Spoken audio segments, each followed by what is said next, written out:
So, sound bites on the sofa, Rob. So this afternoon we're talking about business acquisition. So businesses can obviously grow organically, but to a point that many sort of reach a ceiling around what they can do. So it's natural to look outside and look at acquisition opportunities. So share with me some of your thoughts around what a CEO, a business owner should do around looking at acquisitions and the considerations they should be taken into account. Yeah, I suppose the first thing you've got to ask is why do you want to go down that path as a business owner or as a CEO? Is it as a defensive mechanism because of what your competitors are doing out there? If they're going out there acquiring like-minded businesses, is that something that's forcing you down that same pathway? Is it a case of diversification? You've got, you're in one sector and you want to cross over to different sectors to spread your risk.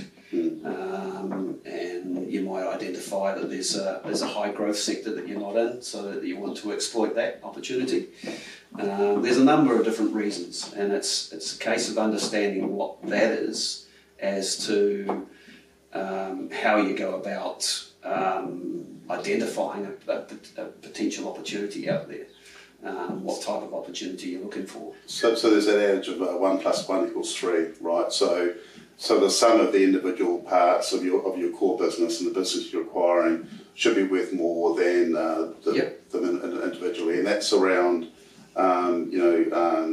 synergies in the combined business, and the ability to enhance your customer offer, grow the top line, have more efficiencies in the back office function. So effectively, you've got a business that's scalable and it's more stable, more sturdy through economies of scale. So we're talking about why would business owners want to do this, and what are some things they're looking for when they're acquiring a business.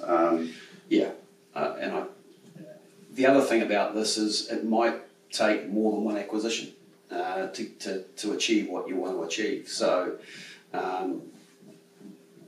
depending on the why, it might be a case of you're looking for two, 3 or 4 acquisitions, because that then fits in with that overall goal of what you want the business to look like, and like you say, then achieve the scalability that you're looking for. It's quite often, let's say even for a $10 million business, it's tough for them to go from 10 million to 20 million. Likewise, a 20 million to 30, 40 million. Quite often it is around acquisition. That's the quickest way that you're going to get to those new heights. So 2 different scenarios, right? So there's one where a business acquires another business as a going concern, where you buy the shares and you're taking on all the rights and the obligations around that. And in others, we do an asset purchase. So what would be some of the key drivers behind deciding to go down one route or the other? I suppose if you're taking over a business as a going concern, then it is around their reputation. It is around the risk profile of that business, because if you're taking it over as a going concern, you're taking over its history. I suppose if it's a local business and it's been fairly consistent in its operation, no real issues with its customer base, then that's a possible option. If you, depending on where it is, I mean, if it's overseas, particularly in the States, for example, then I'd be a little bit more concerned, or a little bit more looking at the detail and understanding, certainly from a legal perspective, what the risk is associated with that business. Because it is a riskier operation when you're taking over the history, and that's where I'd say you'd probably want to go down the route of buying the assets and the goodwill within the organisation and possibly even creating a new company out of that. I think part of it too is what the expectations are from the selling party as well, and this is around, and it needs to be sort of quite clear from the outset which route you're going down, and what their own involvement's going to be. I mean, so we touched on the buying the business of the going concern as opposed to the asset purchase and why you might do that, and that's quite right. It is around the sort of the. It's just a cleaner when you're buying the assets. It's a cleaner process or transaction. Yeah. Because you're only really, you've got to come up with whatever that number is, and you're only taking what you need. Yeah. Of course, you're also looking at the personnel that's there as well. That's going to transfer over, but I think it's just that way. It's just looking forward, and you don't have to have your eye on the rear vision mirror, looking back and going, "Shit, what could happen?" Yeah, that's true. And part of the consideration too for the selling party is the extent to which they want to be involved in the business ongoing, and the extent of the IP that is tied into the knowledge that they have, and how to transition that across in a way which doesn't compromise the business at all, and then the sort of the financial considerations from that as well. So are you just paying a lump sum for the business, or are you tying the sort of the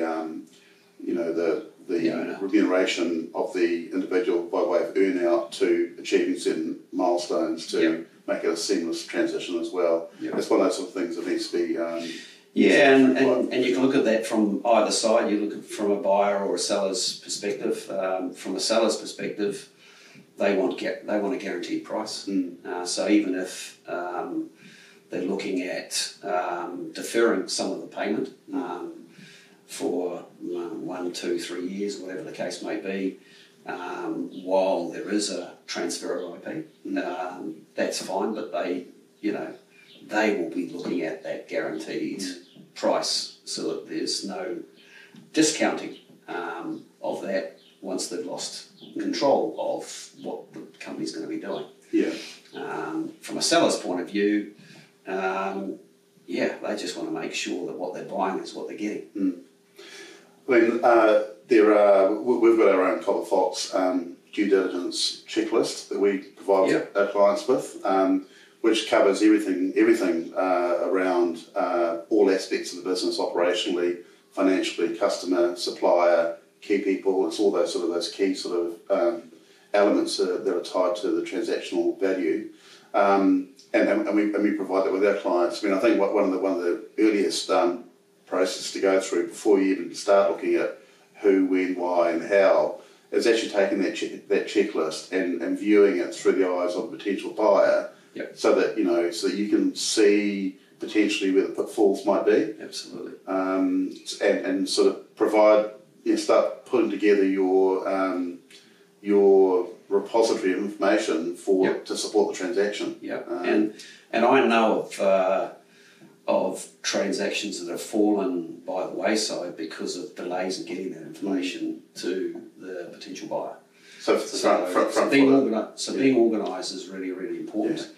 From a buyer's perspective, the devil is in the detail, and they're going to ask a lot of detail, and they should. And if they don't know what to ask, they need to find people that are familiar with this process and bring them in, because while that's an additional cost to the process, it'll save them money. I think that's really important in any acquisition. Is if it's not an area that you're sound and expert at, bring in the experts, and that's your consultants. Obviously your lawyers are going to be heavily involved, but it's doing the numbers. It is looking into that list of things, whether it's the assets, the state of the assets, the inventory, the sales and past activity, the client base, through to the people that you've got in the business that could be useful in whatever the new business looks like. Yeah, I mean, obviously businesses, evolve over time, and even on a day-to-day basis, things change, right? And it's probably fair to say that that in going into a transaction, the intention of buying or selling for that matter, you need to be sort of conscious of the mix between the net asset position, which is one of the ways of viewing the value of the transaction, versus the profit multiplier, the EBIT multiplier, and these things literally change overnight. They can do. So to align your expectations around what you're going to have to pay for a business with what's happening both within the business, within the industry, and the external drivers, and with what we're aware of what's happening in the sort of the bigger, wider economy with COVID and all the consequential stuff around supply chain disruption, businesses retrenching, disruptors within certain industries. All of those things are having an impact on the sort of the value transactions, right? Yeah, absolutely.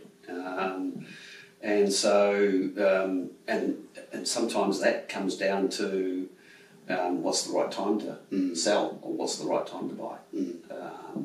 There are certainly opportunities out there, but you've got to do your homework. And I suppose what you're looking at is what is the long-term benefit of acquiring or selling at this point in time for the business or for the business owner.